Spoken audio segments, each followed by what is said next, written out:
Hello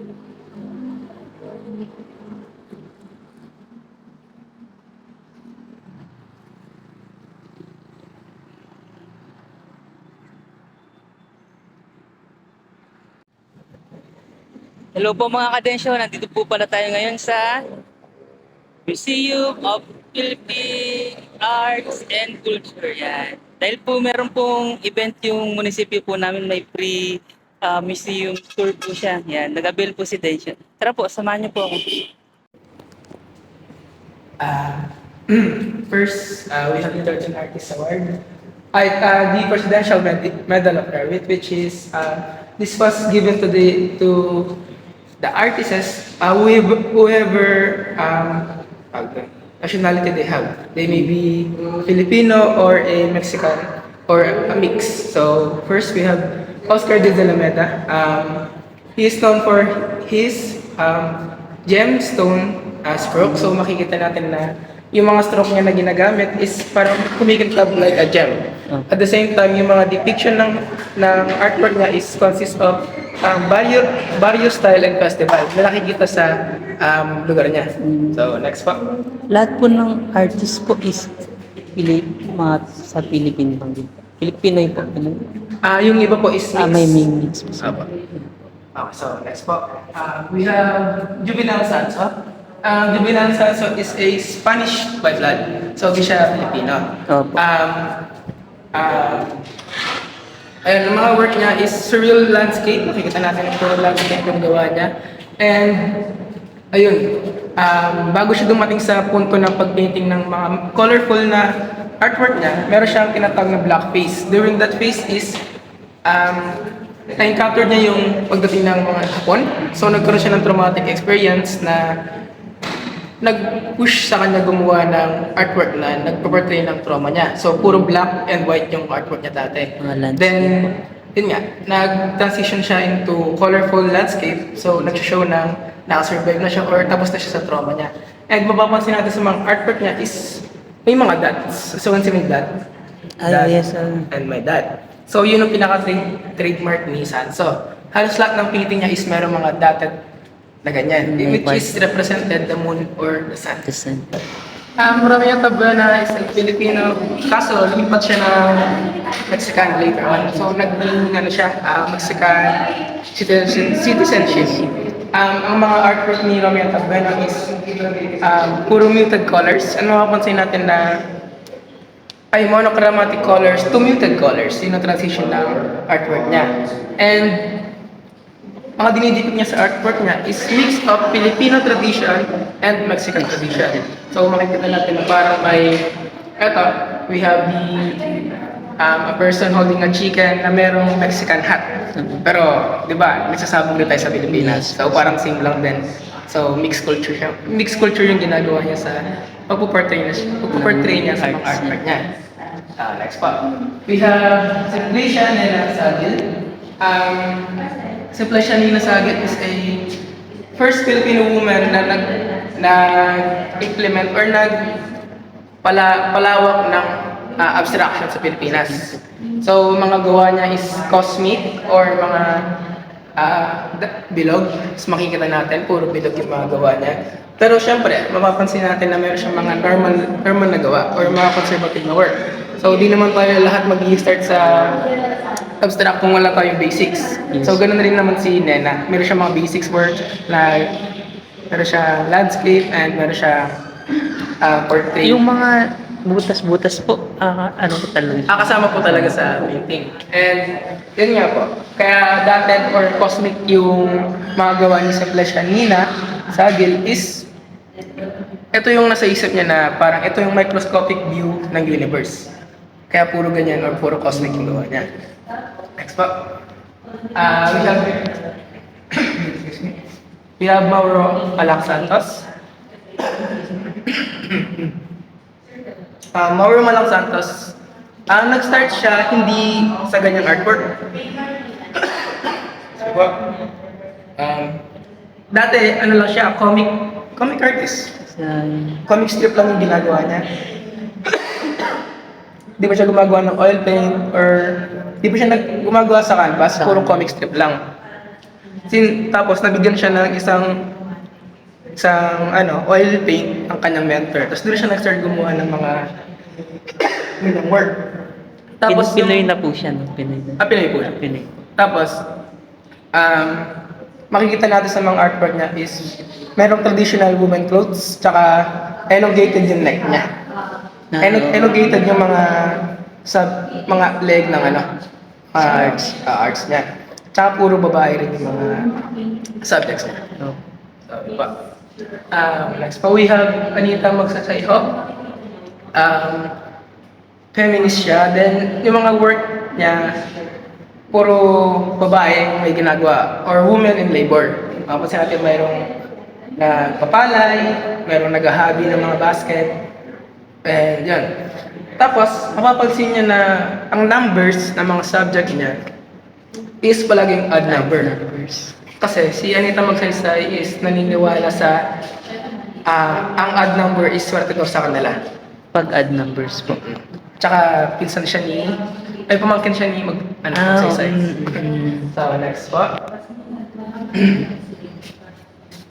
Dito pa tayo. Sige po, pasok po. You can roam around po while I'm explaining kung ano po yung section na ito. Dito po. This section is Mabini Art Movement, kung saan all po ito. yes po, sari-sari po yung gawa nila dito.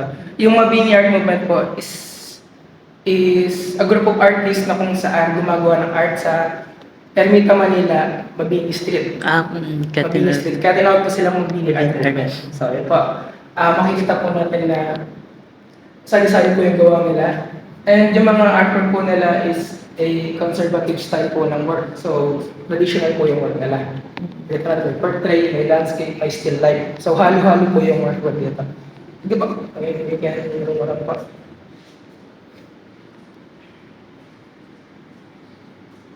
Sir, ito pong museum na to matagal na rin pong na-establish po. Hindi ko pa alam yung specific date, pero around nagagawin po this 2022 or 2023. Dati po kasi pag dumadaan ako, parang iba pa yung pangalan niya. Parang, date ko lang. One of my favorite artists sa Mabini Art Movement, si Paco Gorospe. Kasi po, kung mapapansin niyo po, is puro conservative yung work nila. Puro landscape lang, puro mga tao may ginagawa, or portrait. Pero yung...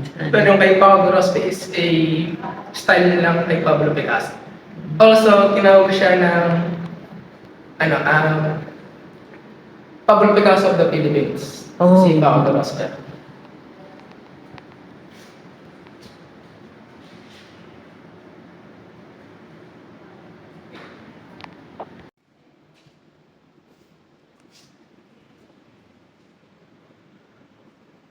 Hindi po tayo dito. The 13th Artist Award. So, 13th Artist Award was given to mga Pilipino na nag-push through ng modern art sa Pilipinas. So, makikita natin dito sa section na to is puro modernist yung gumawa. Alam pa.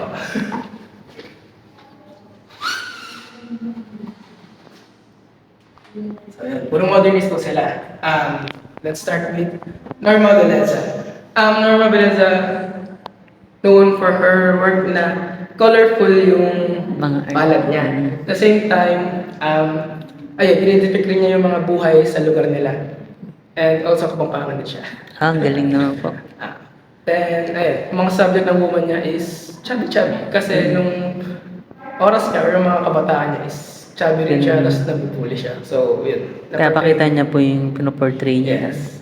Then we have Ofelia Galvez Antequi, known for his work na allegory. So, makikita natin dito na marami siyang pinoportray. Meron tayong lower class, the middle class, and the supernatural thing or the spiritual thing sa taas. Mapapansin nyo is meron siyang tatlong layer. Yes. So, it shows the hierarchy makikita natin sa Pilipinas. We have the soldier, the higher class, and etc. So, mahilig siya gumawa ng mga ganung work na meron na po-portray sa corruption or stuff na nangyari sa Pilipinas. And mapapansin niyo, sir, mukha bang magkadikit yung pic Yes. magkasama. Pag binaliktad siya, parang magkadikit na. Pero hindi po siya. Separate painting po yung dalawa. Oh. Pag yan. kahit baliktaran niyo po, hindi po talaga siya kasi separate painting po niya ginawa yung dalawa. Galing naman. Then we have Demetrio Diego, known for his work na gumagamit ng brown and colors of brown. Tapos, mga work niya is yan, mga babaeng woman in labor during this Spanish era. Yan. Hello po. Next, we have Oni Bolmeda. Mapapansin natin sa work niya is distorted yung shape nila. Hindi complete na diretso, hindi complete na... Hindi siya po yung usual po. So, distorted siya. Mapapansin natin sa halos na mga gawa ni Oni is merong bald man na may hawak na instrument. Sa kanya din art po ba yun, sir? Yes. Kung tatanungin ko po kayo, si Oni Bolmedo, ano po siya para sa inyo? Assume si sa artwork niya. Dahil distorted po, ano po siya sa inyo? Or ano nakikita niyo po sa artwork niya, pwedeng kamukha niya or etc. Kayo po. Siguro po yung ano niya, malawak lang po yung thinking niya na pinapakita niya lang yung dahil sa sobrang lawak siguro ng ano niya. Iniisip niya ganun. May mga may mga ibang minsan na guess po na nagsasabi daw na hindi pa po ba PWD si Oni or ganun po. Dahil yun Dahil po sa wala. Pero hindi naman Hindi po siguro, siya. Hindi po siya. siguro sa lawak lang ng Opo. mga iniisip niya.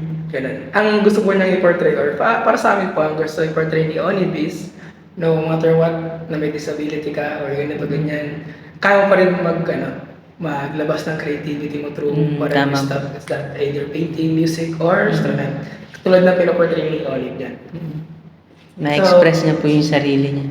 We have Jack Dizon and Mario Parial. Makikita po natin siya sa next na pero explain ko na po dito. Jack Dizon, known for his work na parang may siyang pagka-geometric kasi may mga line. May mga line-line dyan with colors.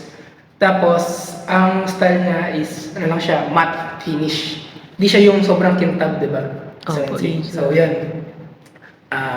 Yan yung sa kay Jeff Dizon. Then, kay Mario Parial naman.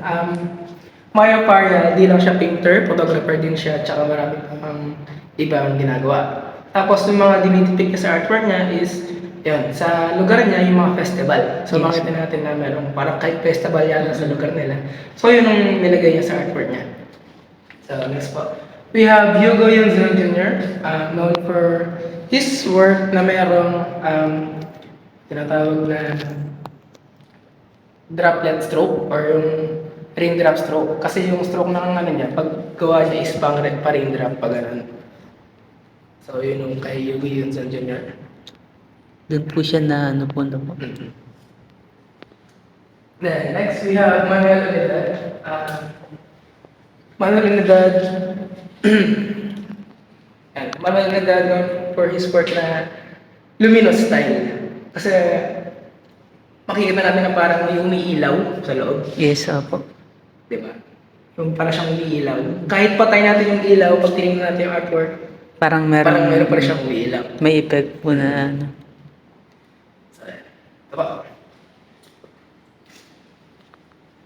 Next is we have Rene Robles.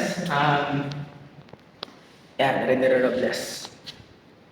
So, kasi natin puro sobrang modern yung gawa niya, di ba, sir?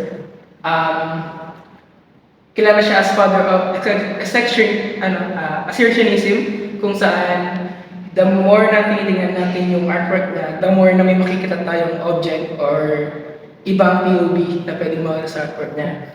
So, example, habang tinitingnan natin na matagal to, anong nakikita natin?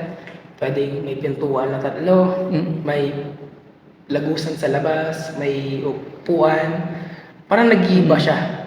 Nag-iiba siya na nag-iiba habang nagtitingnan May natin. kakaibang parang dimension. So, yun yung ginagawa ni Rene Robles sa mga artwork niya. Next pa. We have Macario Brutalis. And known for his style na European style. Pansin natin na parang pag tinignan natin yung artwork is anong country ka mapupunta?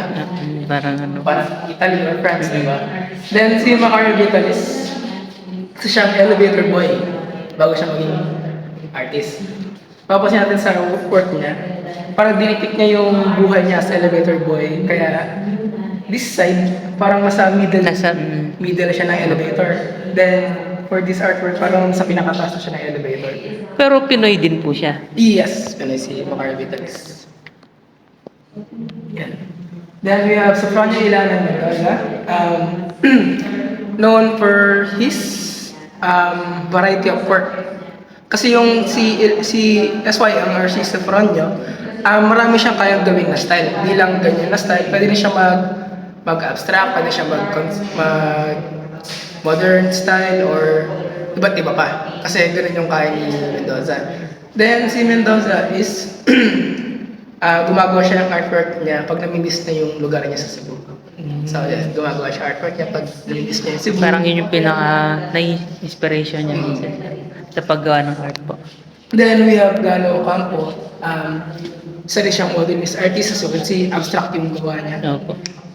Or hindi naman totally abstract, pero di siya yung simple na Usual na. may tao, normal na landscape, di siya ganun. Pero meron siya pinaportray na malalim sa artwork niya. Ikaw, sir, anong napapansin mo sa gawa niya, sir? Anong pinaportray niya para sa'yo, sir? Yung po bang parang blocks nakapatong dun sa bilog? Yes. Hindi ko rin po maano. Puro ka, sir. Ulo to, sir, ulo. Then mapapansin niyo, sir, sa outline ng dito, it's a parang shoulder na binubuhat yung bigat. So, parang nagpo-portray siya na hardship na pinagdadaanan sa buhay. Ito po yung mga blocks yung ano niya. Yes. Ang galing. Ang galing. Then we have Egan Fernandez. Si Egan Fernandez, known siya sa mga landscape rin na work katulad na to. Then nagpo-portray din siya ng mga emotion niya through his work. Nabasa ko rin na may ginawa siyang work na before siya mamatay kasi nanaginip siya na mamatay na daw siya. Then yung vision na yun is yung nakita niya. Tapos yun yung ginawa niyang artwork. So, ginawa niya yan. Then later on, or 1 month, namatay siya. Next po. We have Manuel Rodriguez, father of Philippine printmaking. Kilala siya for printmaking sa Pilipinas. Kaya siya tinawag na father of Philippine printmaking kasi meron siya mga established na printmaking establishment sa Pilipinas na tinuruan yung mga kabataan paano gumawa paano mag-printmaking. And also, gusto rin kasi niya ipalawak yung artwork sa Pilipinas na kaya siyang bilhin ng masa. Kasi kung gagawa ka ng artwork na through painting, mahal mo siya mabenta. Pero kung piprint mo lang siya para sa pamigay, parang mas madali at mas mura. So yun ang gusto ng mga artist na nagpiprint making para makakuha yung mga masa ng artwork na true kaya nila sa budget. Kaya yung sa true printing po. So we have Raul Isidro. Raul Isidro known for his work na nagpo-portray ng landscape din. Pero parang wala, diba, sir? Pero yung pinaportray niya kasi sa landscape is yung paggamit niya ng mga colors. So Combination. We have the green, the yellow, and the red. So mapapansin natin parang siyang sunset. Yes po. Diba? So, yun. Then, known rin siya sa paggamit ng gold strokes or gold colors kasi yun daw yung nagpo-portray ng sun. Parang letters po ba yun, sir? Yes Yung, po. imprint? Then we have Venancio Igarta. Venancio Igarta, dapat siya artist or should I say, di niya talaga hiling mag-art. Ang nangyari kasi kay Venancio Igarta is pumunta siya sa ibang bansa to work. Tapos, nag-try siya mag-art sa isang tray. Then, binalik niya na ulit yung tray. Then, sabi ng nurse sa kanya, ba't di mo i-pursue yung art? Pag-art. Dahil tinuloy niya yung pag-art. Doon na po nag-start. Doon na nag-start yung pagiging artist. Ano niya? Maging artist siya. Then, bago rin siya maging artist, nag-work din siya as colorist. Naghahalo ng mga paint or mga color. Kaya mapapansin natin sa artwork niya is he uses a 9 to 10 colors. So, meron tayong Mixed colors. may makikita tayong 1, 2, 3, 4, 5, 6, 7, 8, 9, or 10 na colors dyan sa artwork na yan. So, we have Donacio Alvarado. Donacio Alvarado is a tiga Negros siya and kilala rin siya sa mga artwork niya na ganyan na nagpo-portray ng nagpo-portray ng nangyayari sa Pilipinas. Gusto ko kasi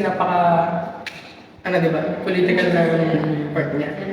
Iba't ibang may mga meaning yung Halos per section na pinitingnan niyo makikita ka ng meaning dyan.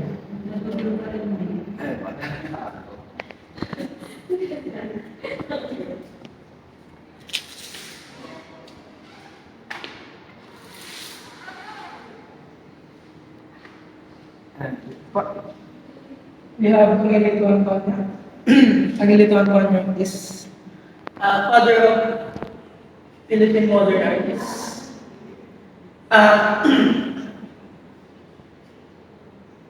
Father of Philippine modern art pala. Sorry. So, yan.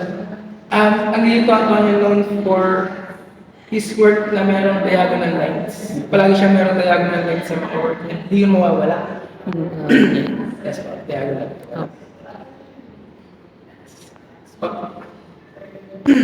Asawa rin siya ni Norman Beleza pala. Ay, yun wala. So you can see we have Olmedo again na na-explain Kanina, yes po. So, makapansin natin na puro nga may bulb man at merong instrument yung artwork niya. Then we have Austria. Austria known for this work na nagdi-depict ng goddess myth sa Pilipinas or goddesses and myth. Mapansin niyo na parang same sila gawa ni Jeff Dizon, pero hindi. Kasi yung kay Austria is ang finish ng work niya is embossed or parang kumikintab. Yes. While yung kay Jeff Dizon nga is matte. Then we have Mario Parel, na nasabi ko. Mga parang ano nga po, no? Halos magkakapareho. Then we have Mario Parel na nagdi-depict ng festival sa lugar nila. So sa lugar nila is may Mascara Festival. So yun. Parang sa Visayas or Luzon po, no? Dahil dito po tayo. We have this painter na makikita natin dito. This painter made by Manuel Valdemort. So, makita siya as painting and sculpture. Yes, this so, painter siya. Galing po. Siya rin talaga yung nag-carve. Yes. Then we have one more. This made with hardwood, metal chains, and wooden seals. So, ito yung depiction ng ship during the Manila Galleon trade. Oh. Kasi during that time, may mga ship na pupunta from Spaniards or from iba't ibang lugar na ganito yung tsura. To trade. So, Ang galing ng pagkagawa po. Next, we have also a work of Manuel Valdemort, a kalabaw.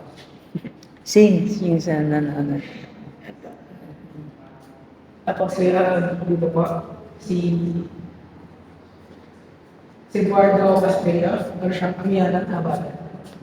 Si Eduardo Castrillo, makikita natin yung mga gawa niya sa Manila. Kasi when si yung sa may GMA something. Pero siya gawa ng sculpture. Sa kanila. Siya po yung gumawa yung parang sa ano yan, sa front po.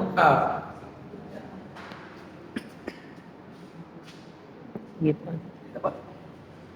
Next, Romulo Olazo. Also, kasama rin po siya sa Philippine Artist Award.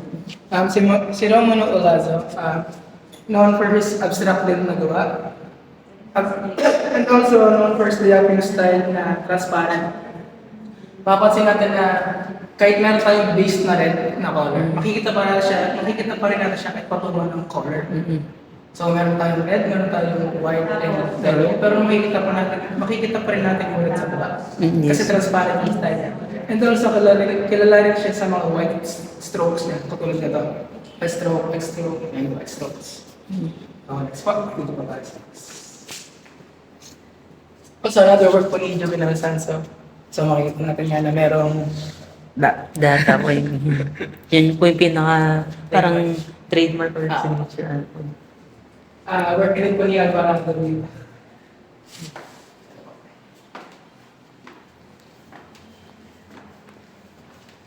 So, proceeding tayo dito sa next section.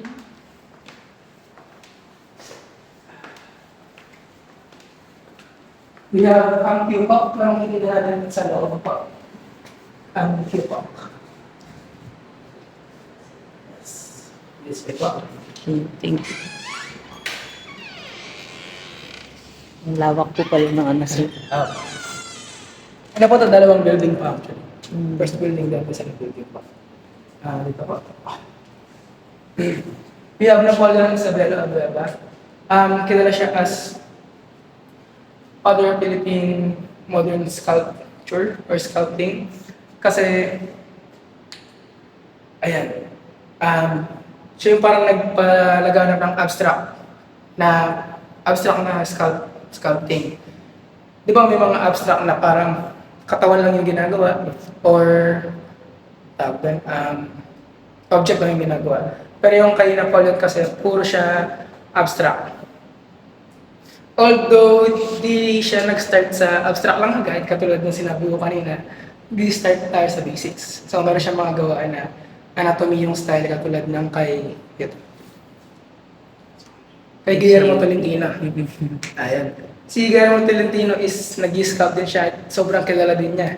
Actually, siya yung nag-mentor kay Napoleon Abueva. Parang, Kaso mas nakilala lang si Napoleon Abueva kasi kaya niya magdalawang style. Isang yung conservative na style na luma, tsaka yung abstract na style. So mas nakilala si Abueva sa ganun. Next we have ang Q-Cock. Known for his ball joint. Makikita natin na merong bilog-bilog may yung mga mga joints. yes po. Yung gawa niyang Q-Cock. And sa mga robotic style ng animals niya. Ito, yung mga animals nito is parang ang robotic na style niya. Pinoy din po siya. Actually, si Ang Q-Cock is hindi siya Pinoy. Is pure Chinese. Pure Chinese. So, ang National Artist Award, Order of National Artist Award is given to only Filipino. Pero ang tataka ba't may Chinese? During the award kay Q-Cock, that was I don't know kung anong year ng constitution yan, pero yun pa yung constitution ni Marcos na kung saan lahat ng foreigner na nakatira sa Pilipinas is considered as Filipino. So, habang gumagawa siya ang Q-Cock ng mga artwork na is na-considered siya as Filipino. So, na-awardan siya ng national artist. Kaya po medyo na ano lang ako, bakit national artist. Kaya nagtapatanong po kung Pinoy po ba. Tapos si Ang Q-Cock din is kilala siya sa mother and child na artwork. Makikita natin na mayroong mother and child, then mother and child, and mother and child. Tsaka distorted din yung mga katawan niya. Especially with the mother and child, kaya distorted yung pagagawa sa kanya is it shows how the woman or the mother care for her son or daughter. No matter what, kung ano pa yung hardship na ginaganap, gano'n pa kasakit, magkikare pa rin siya sa mga anak niya. Si mother. So, ito buong ginaya po, we have Vicente Manansala. Vicente Manansala known for his work na transparent cubism. Why transparent cubism? Makikita natin na yung mga strokes na ginagawa niya is ipa-cube na style. So, cubism siya. Then, why transparent? Because at the same time, kahit na ang daming color na nilalagay niya sa work niya is makikita pa rin lahat ng work niya. Like parang transparent Yung siya. subject na. Also from Buagawa, Pampanga, it's si Vicente Manansala. Oo, ganyan.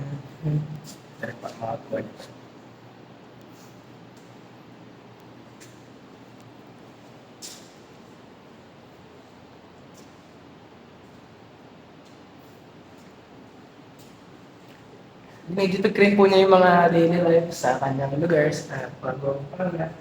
Anong napansin niyo po sa mga work ni Mr. Manansala?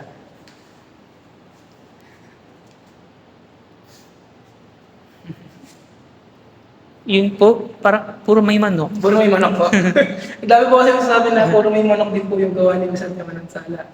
Malay po natin, dati po siya sa bungero. Pero baka yun lang talaga yung subject po niya. Po. Ganun po. Oo nga, Manok may din po. mga manok din. Baka may po siya magsabot. Dami na pong art ng mga paintings. Then we have Fernando HR Ocampo. Known for his abstract expressionism. So through his work, para siya nag-express ng kanyang feelings using red and yellow colors na nag-signify na parang apoy or bugso ng damdamin. Ganun. Also, sa mga gawa niya is parang mapapansin mo parang wala siyang subject or walang lumilitaw na object agad maliban din. Ay, doon, dito Meron agad, makikita. Doon, ano nakikita niyo sir doon? Parang flowers, Flowers, and mga stairs yata. stairs. Tapos yung abstract expressionism is kung ano po yung nakikita niyo, kahit anong object pa yan or subject pa yan, wala pong mali. Lahat po yun valid. So ano po nakikita niyo dito sa artwork na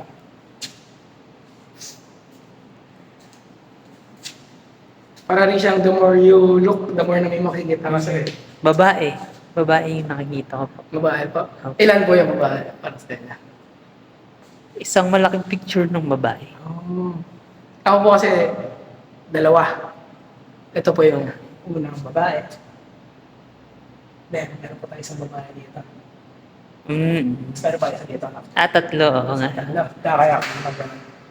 Then, pinaka nagulat ako dun, nakita ko siya. May mukha ng aso dyan.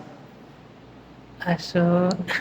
Ako yung agad ko ng ano lang yung mukha ng babae. May mukha Yung ng sa aso. dog, hindi siya kapansin. Hindi siya kasi yung aso. Ito po yung ilong.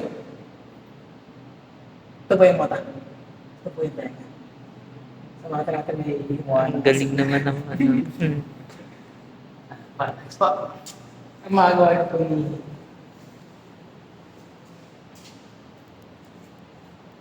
HR. So next po, we have Carlo Modesto Francisco or Botong Francisco. Known for his work na mural style. So mostly mga work ni Botong Francisco is malalaki. Malalaki talaga. Then itong specific work na to is called Bayanihan series. So marami siyang work na ganyan na nagpo-portray ng bayanihan sa Pilipinas. Sa Pilipinas. Meron kasi tayo kasi, di ba sikat si Botong Francisco as a muralist? And daming gustong kumopya or gumawa ng artwork Mga niya. hearts niya. Para naiwasan yung pagkopya ng work niya, may ginagawa siyang isang part. Isang Isang part. part. Which part naman po, sir? Ang ginagawa niyang part para hindi makopya is hindi detailed yung pa ng mga ginagawa ng tao. Pero detailed yung iba, di ba sir? Yes. Pero yung paa ng mga tao na ginagawa sa mural niya is hindi detailed. Para kung may kokopya ng artwork niya, benta, mas gagawin niya detailed yung paa. Hindi kayo Pansin na. So, next po, we have Victoria Edades. Si Victoria Edades is modern artist din siya, pero hindi halata sa mga na-display dito. Si Victoria Edades is nag-study siya sa Amerika ng painting. Then, doon niya nakita yung mga modern artists na gumagawa ng mga modern art. Tapos, sinubukan niya gumawa. So, umuwi siya ng Pilipinas para mag-exhibit with his modern arts. So, nag-exhibit siya. Expected ng mga tao, gagawa siya mga ganitong work. So, parang disappoint yung mga ibang tao, konti lang yung pumunta. Or halos walang pumunta. Or walang bumili. Sa mga... Dahil po yung ganyan na. Tapos si Edades din is known sa mga work niya na dark yung light. Dark yung tone. Yung dating. Yung color ng work niya.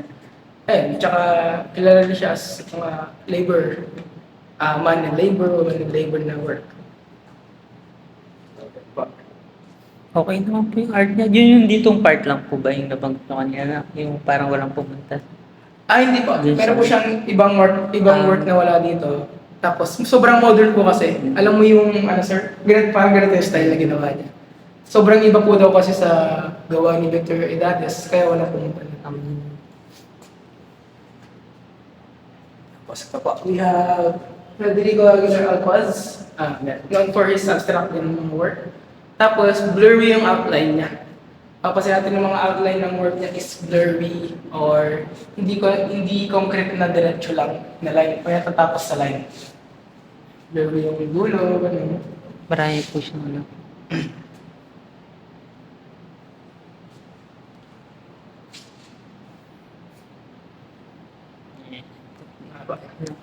Next, we have Cesar T. Legazpi, known for his work na nagpo-portray ng babae. Or portray ng babae yung ginagawa niya. And mahilig din siya sa nude painting, as you can see. So, 1, 2, 3, we have 3 nude painting na nandito. For his kasi, ang katawan ng babae is a art na agad. So, ganun yung pinaportray yung mga artwork niya. So, woman is a art sa kanya. Tama. And also, ano siya, colorblind. Ay, sa mga... Kaya pag invert natin mag... Hindi naman sa ganun. Kasi tinutulungan Iba- siya ng anak niya sa pag-ayos ng color palette niya. Yan. Another work with the Bottom Francisco.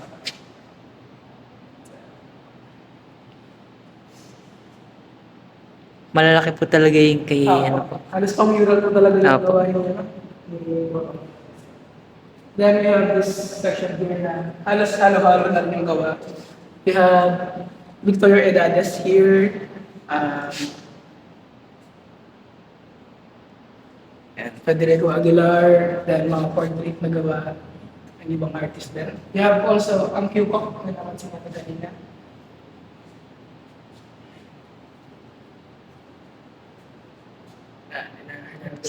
Bangko.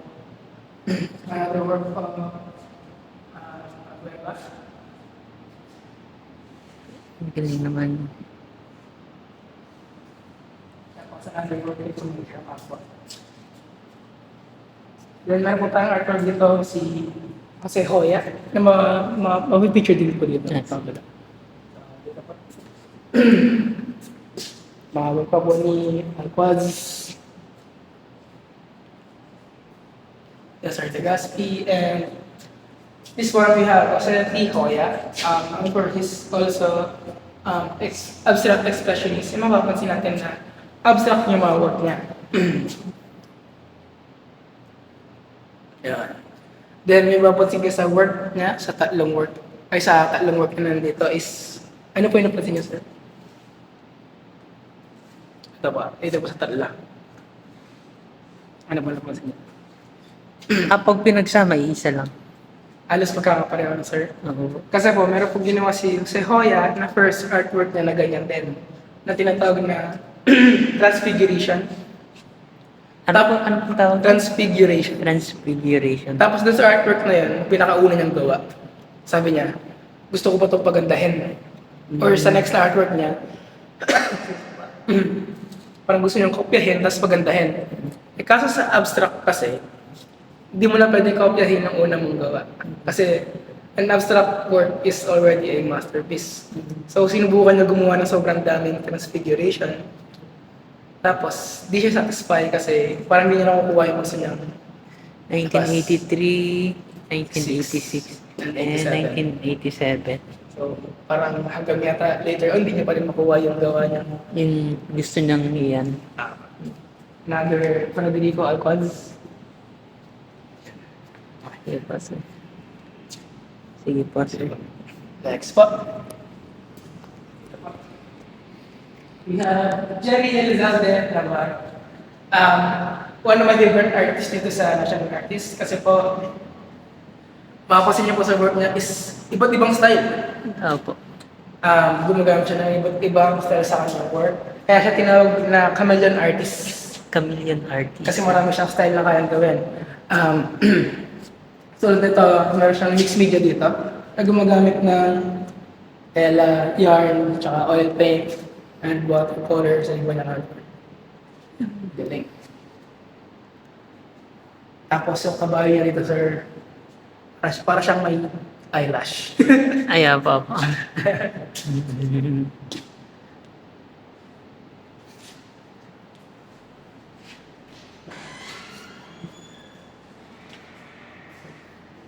Sa kanya din po to, sir. Yes, sa kanya po. Then, ito pa. We have Fernando C. Marcelo. Mapapansin niyo po sa pag ni Fernando Marcelo, sobrang conservative na style niya.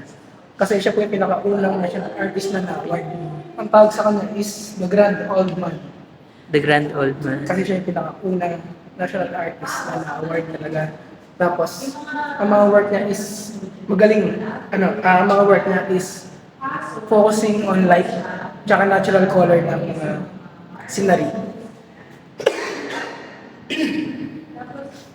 Tapos, Sir MC, parang siyang crumbled.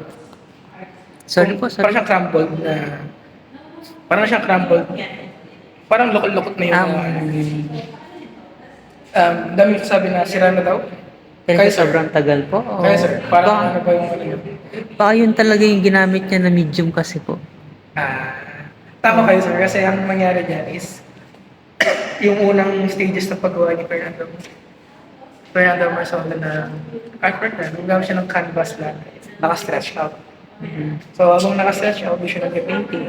Then pag tumuyo kasi yung canvas na yun, nag-shrink. Tapos kaya siya nagiging crumbled.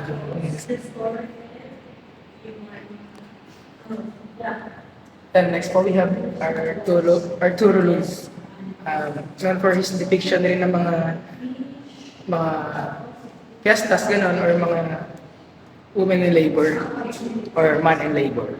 Tapos ang mga style din niya is somewhat modern din or modern siya.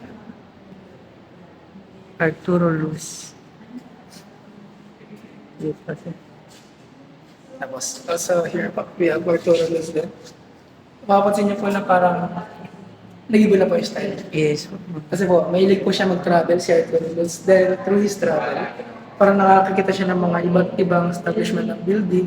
Then, ayun, ginawa niya ganyan na style niya para ma-portray yung mga building niya.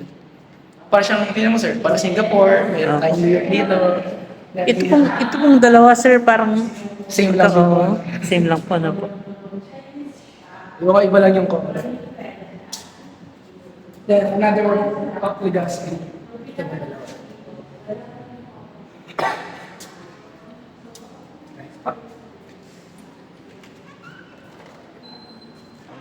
Kasi dito dami na.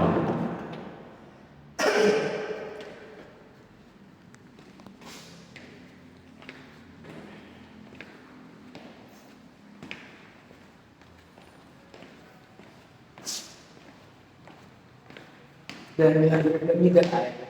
The middle eye consists of mga artifacts through Spanish era. Ayan, may mga utensils dyan na from Spanish era pa. Then we have here the pink marble na mga upuan. Ito pa. We have the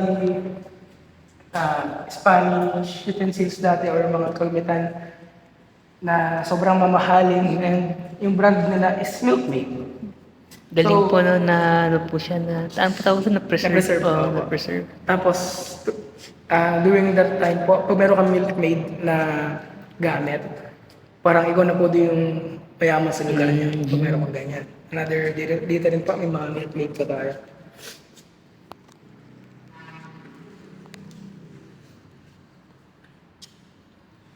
Ay, nakalimutan ko na siya. We have the San Miguel. We have the San Miguel made by Fred Jonas. Opo. Small jars. The Philippine Eagle made by Northern Pilipinas. Ano tayong amethyst? Legit na amethyst yan. Then, Ang galing naman, ganyan po talaga yung pagkakano niya. Tapos yung ibig sabihin niyan, di naman sa ibig sabihin. Pwede siyang hawakan para for good vibes. Mm. And then we have here is parang sinaunang rep nila. Kasi dyan ini-store yung mga pagkain during that time. Then we have female traveler. Ayan. Ito po sir, kinat lang silang dalawa yun. Po. And we have female traveler. Ayan po. Sinauna ng bancha, nilalagyan ng uling sa taas. Yes po, nakagamit na po kaming ganyan. Si mother ko po. Meron po kaming dati ganyan. Grabe. Di naman po nadudumihan yung gamit nun. So, Hindi nga po. kala ko kasi pag nilagyan Parang nag-oil siya sa ilalim, pero pag inano siya, hindi na. Kasi para sa parang nilagyan ng uling, tapos pag sinake, siyempre, hindi naman siya sinake. Pag ginanong gano'n, Ganito yung sa mother ko po dati. Ayan, ganito. Also, nag-working po ng mga Pilipinas.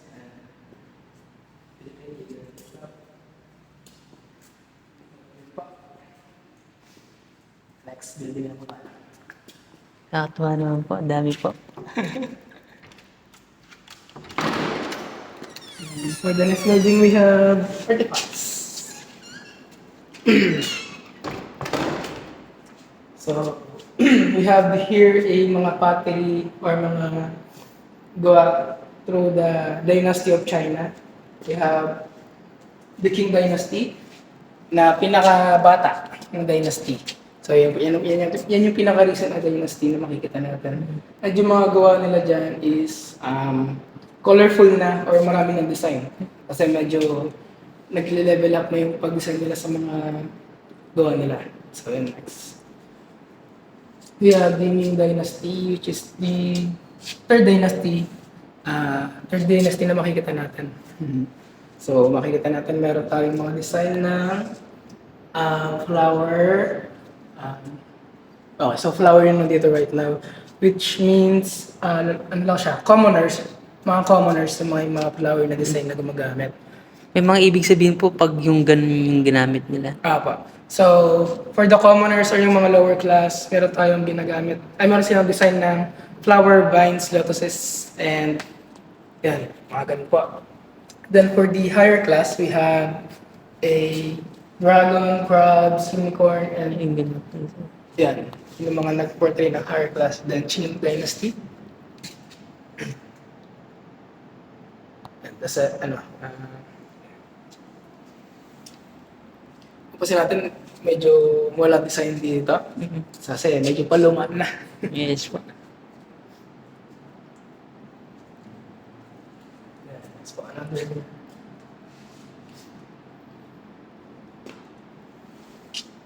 Trija. Another Ming Dynasty rin po.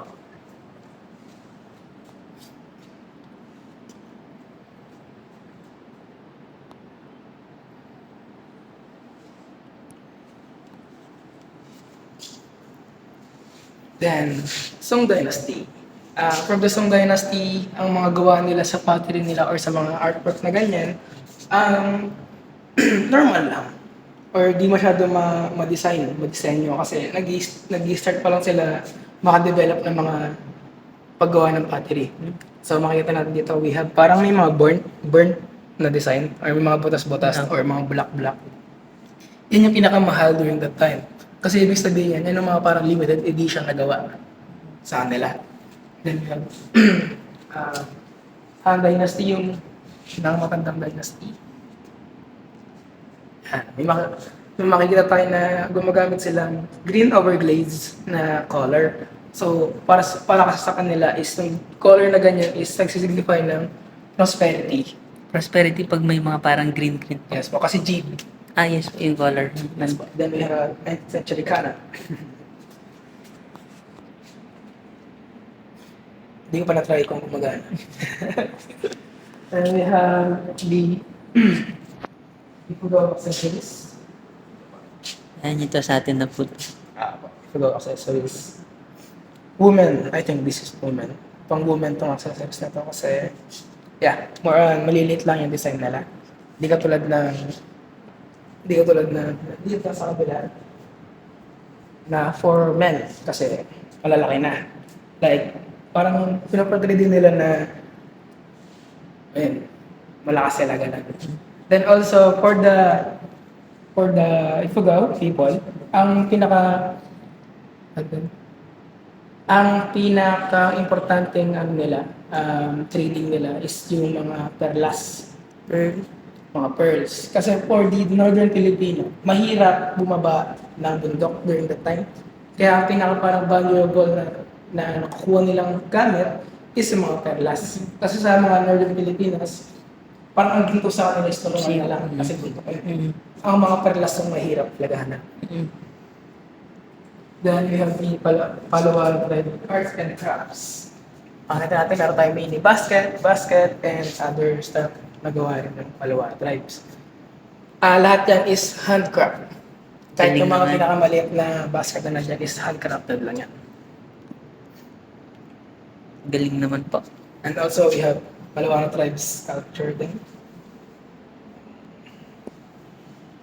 Then, ito yung mga accessories na to is from Spanish era or before Spanish era. Kasi natin na parang for maharli kayo mga Yayamanin na po.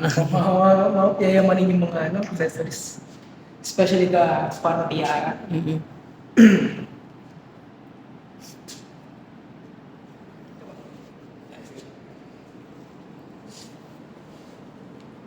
Then yung the Spanish, di ba? Dumating na yung mga Spaniards, then nilaganap na yung Christianity sa Pilipinas. So may mga ano na, sarili na dumating. During that time, ang mga Pilipino ay bawal gumamit or humawak at bumili ng rosary. During that time, ang mga may kakayanan na gumamit is the priest. Or kasi sila lang yung may kapangyarihan that time. Parang yung mga ordinary citizen. Bawal po. Parang pag ginawa po nila is nilalabag po nila yung ano ng Diyos para sa mga Espanyol that time. Then we have the landmark. Dati meron siyang pana dati, kaso through the exchange ng mga iba't ibang lugar, parang nawala na yung pana. Territorial landmark. Saan pong lugar, sir? Hindi naman wala naman. Ano? Po? May lugar ba siyang pinanggalingan? From Northern Filipino din po sila, from mga highland ganun. Then we have mga patri din dito po. Tapos meron tayong mga another work din po from the Philippines. Meron tayong puno ng baboy ramo. And nandyan. Yes po.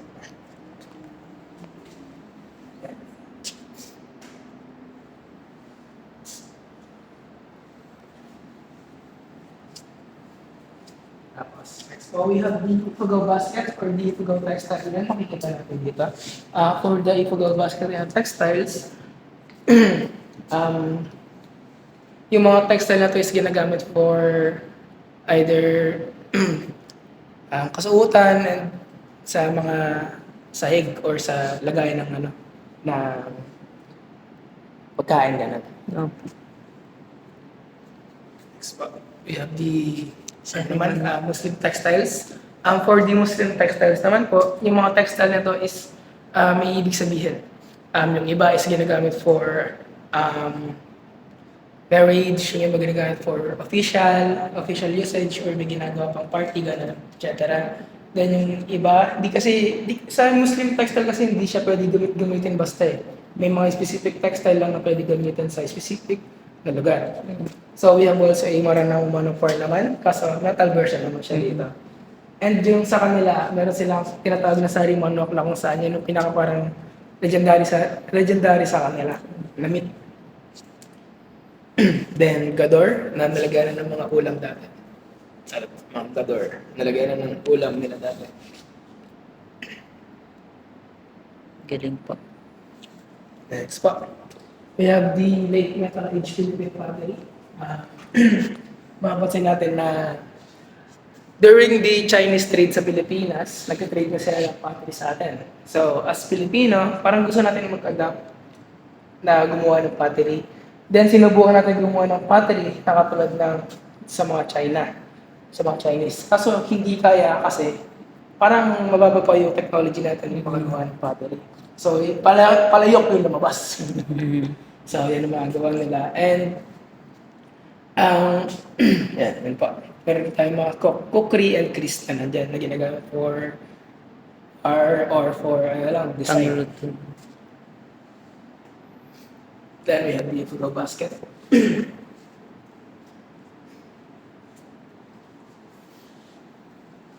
Then, yeah.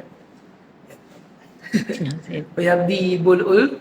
Ano pa? Bulul pa? Bulul? Bulul. Makikita natin doon na merong malit na bulul. Ay, Kanina. ito pa yun, dito pa. Mga small bulul po. Yan. Yan po.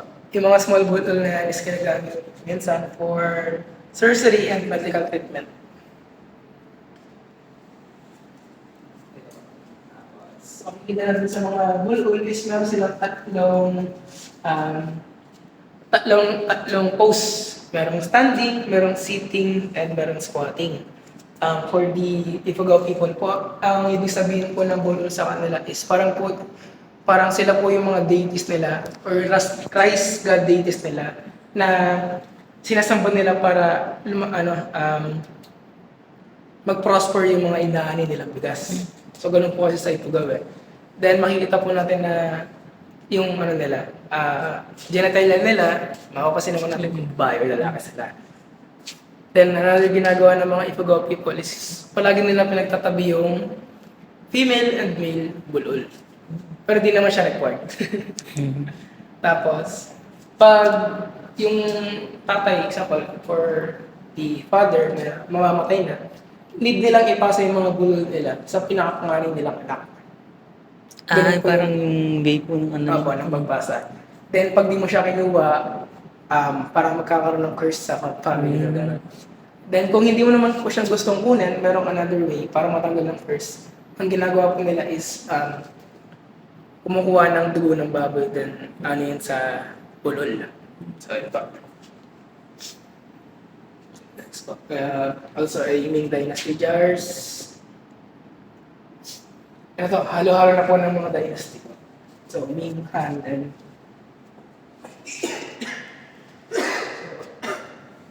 English na din po. Then we have the mortar. Mortar and pestles. Actually, yung pestle, wala po siya dito. Baka masyado pong malaki. Ang laki nga po. Alam niyo po yung pandikdik? Mm-mm. Ganyan po sila.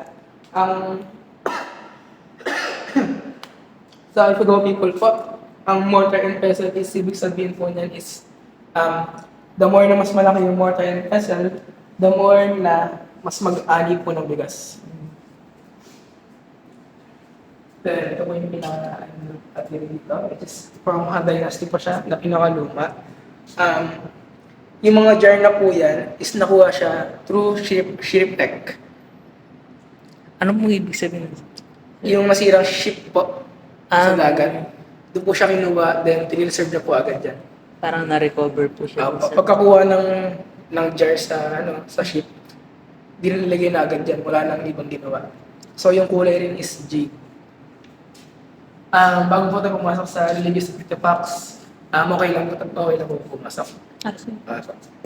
Hindi naman po babawal sa inyo na pumasok sa religious artifacts. Hindi naman.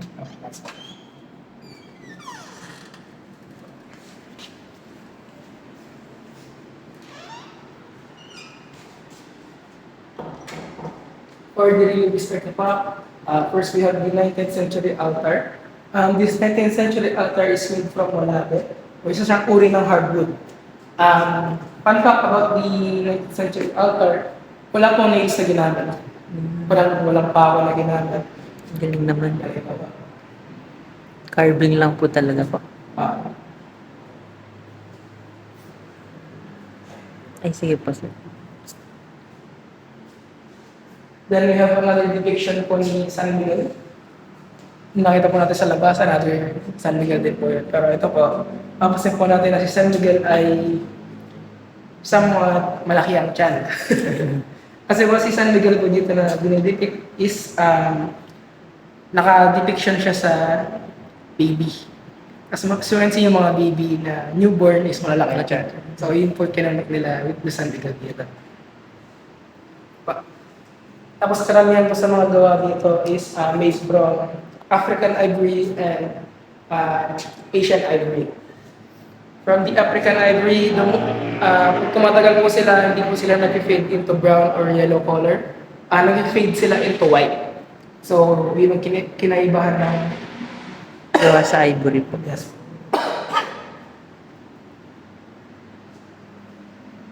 Galing naman. First time ko po kasi dito sa... Then meron din po tayo mga dito, modern bottle dito po. Ito modern na kasi Kaya medyo maano na po. ma-design na. First time lang po dito, sir.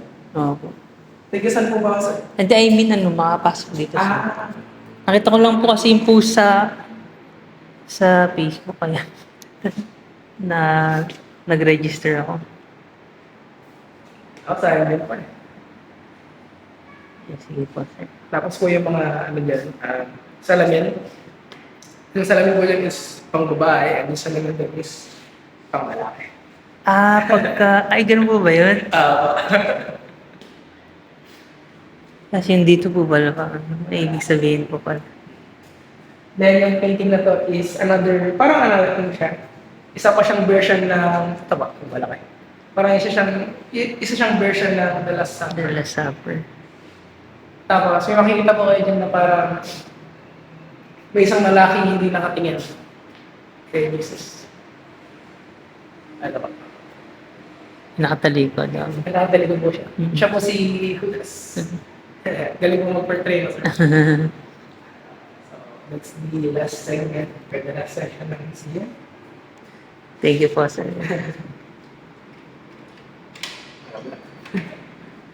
Also, we have, ano ka na, sir, souvenir shop. Kung gusto niyo pong i-check pa, okay lang po. Sige po. Kita pa.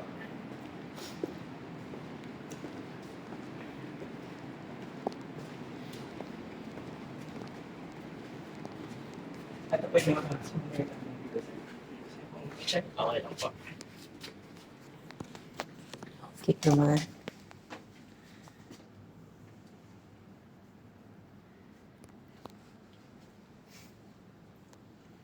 Nakita ko po rin sa page niya, marami na po palang mga nag-ano din po, no, sir? Pa. May mga artista na din. Pa. Tapos yung ibang artworks talaga, yung sa temperature, magkakaiba ng ano, may pwedeng, hindi pwedeng naka-aircon.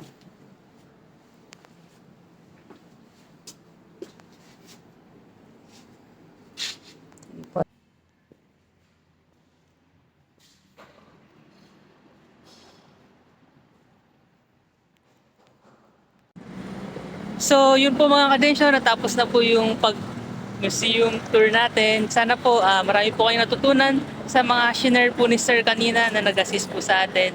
So, ingat po ang lahat mga kadensyo. Bye-bye!